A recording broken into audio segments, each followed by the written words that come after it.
د افغانستان د اسلامي جمهوریت جلالتمآب محمد اشرف غني نن انګلستان ته ورسېد او له افغان کرکټ ملي لوبډلې سره یې له نږدې وکتل. سلام او مینه دوستانو، په یوې بلې نوې او په زړه پورې ویډیو کې درته ښه راغلاست وایم. او که زموږ له چینل سره نوي او ځای شوي یاست، دغه چینل درسره سبسکرایب او په خوا کې ورسره د ګونګرې نشان ووهئ، تر څو زموږ د راتلونکو ویډیوګانو په باره کې خبر درکړل شي. موږ هره ورځ تاسو ته د کرکټ نوي او تازه مطالب خپروو، نو هیله ده چې زموږ چینل سبسکرایب کړئ.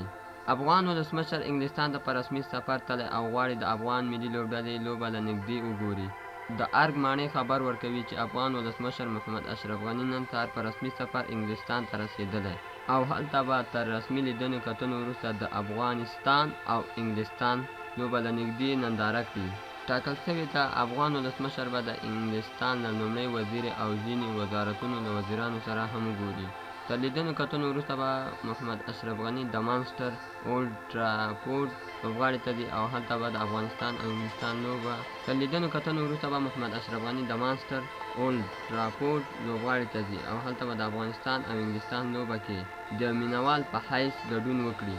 د نړیوال جام په لړۍ کې افغانستان د انګلستان سره راتلونکي سه شنبه د جون میاشتې پر 18مه نیټه خپله 5مه لوبه ترسره کوي، چې تر اوسه پورې افغان ملي لوبډلې خپلې 4 واړه ترسره شوې لوبې بایللې. تر دې وړاندې افغانستان ولسمشر په نړیوالو لوبو کې د ملي لوبډلې د ملاتړ په موخه لوبغاړي ته نه دی ورغلی، خو په دومره لوړه سطحه لوبو کې یې تر اوسه ګډون هم نه دی کړی. د ولسمشر دا سفر به د لوبې ګټلو ترڅنګ لوبډلې ته قوي مورال هم ورکوي. د کرکټ ملي لوبډله چې اوس په وروستیو کې د تغییراتو د لوبغاړو د شکایتونو او ډېرو ستونزو سره لاس او ګرېوان ده، د یو ښه بېرته راتګ خبره یې کړې وه، خو بیا یې هم د سویلي افریقا په وړاندې ښه لوبه ونه کړه.